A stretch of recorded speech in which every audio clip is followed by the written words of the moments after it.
NFL Week 9 is over. Lots of storylines to talk about. I will start with the Monday night game, Chicago and Green Bay. That was a very important win for Chicago. I think they really stepped up, especially with a backup quarterback. Proved they're still in this race and they're not out yet.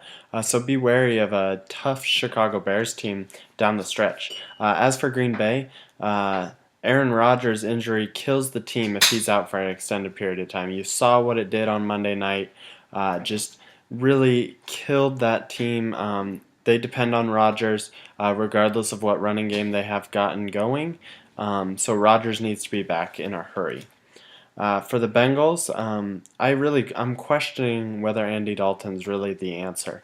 He seems to make a lot of key mistakes, and I think he really cost his team the game on Thursday Night Football. So the Bengals really have to determine if he's the answer. Right now, I don't think he is. For Miami, was that a rebound? I'm not quite sure.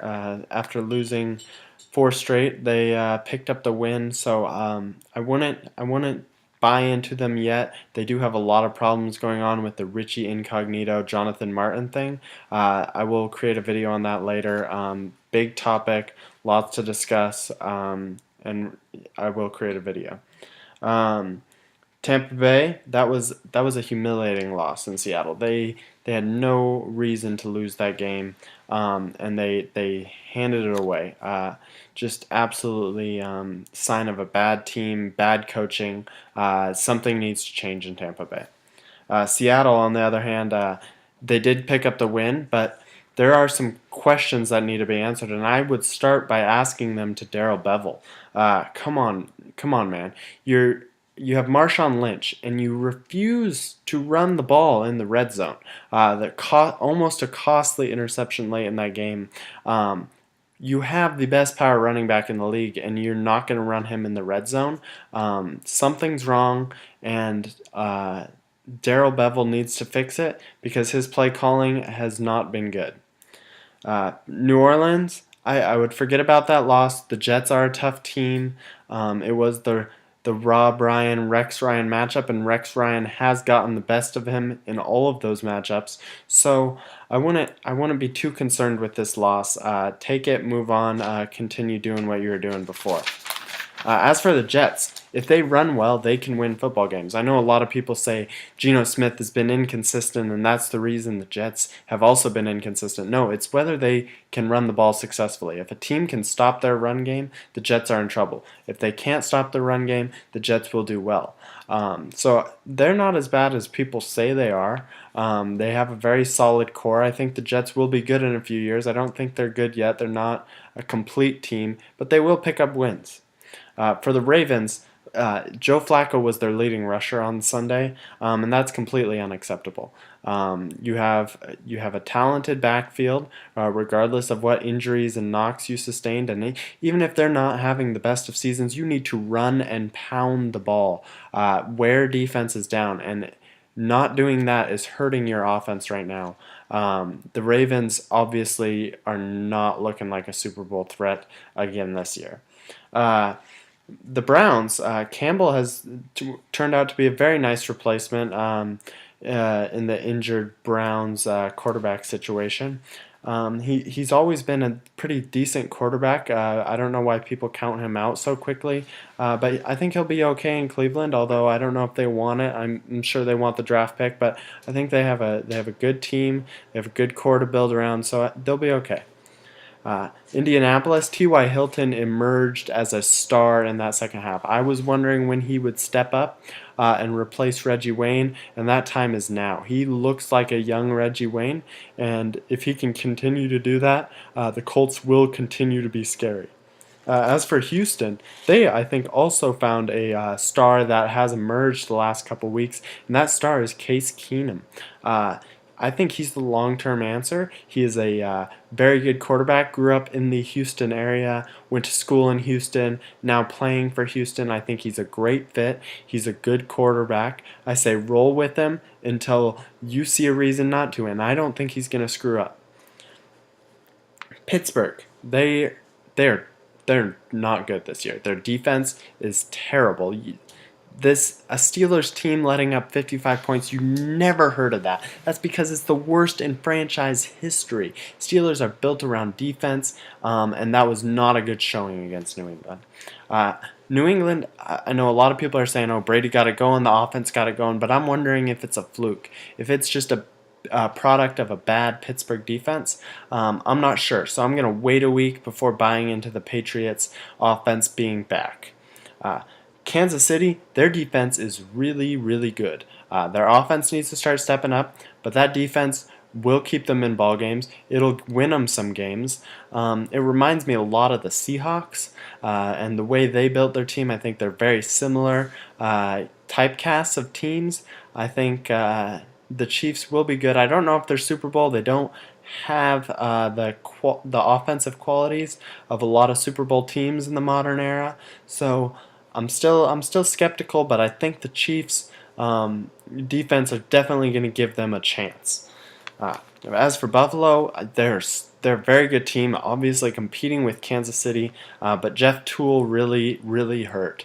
That pick six for 100 yards was awful. So they definitely need a better quarterback, and I know they're going through their quarterback injury situations. He's their third stringer, but he's definitely not an answer.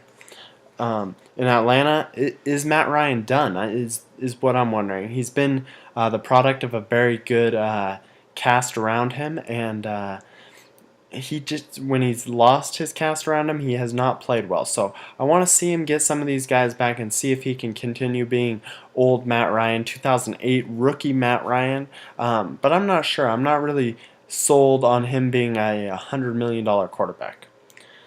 In Carolina, I think they are quietly becoming the best team in the NFC.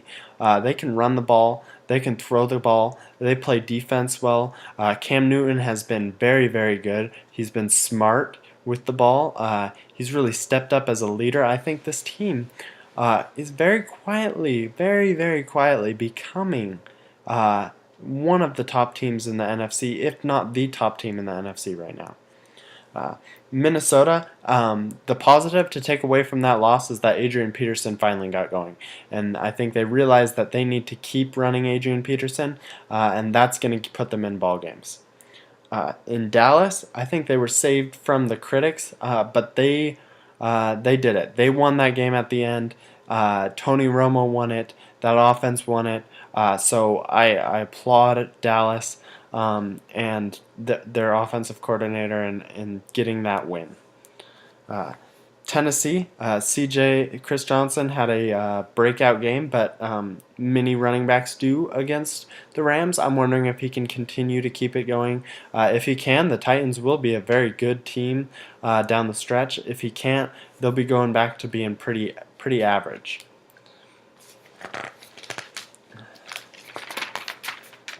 As for St. Louis, Zach Stacy might be the next big thing, if he isn't already. He's one of those running backs that's had a couple very strong weeks. He's a very good running back. He's quick, he's strong. I think he might become something. So I would keep my eye on Zach Stacy. In San Diego, they're doomed at the end again. This is becoming a theme, regardless of the coaching change. It's obviously the personnel, and I think you got to start bringing in new personnel in there.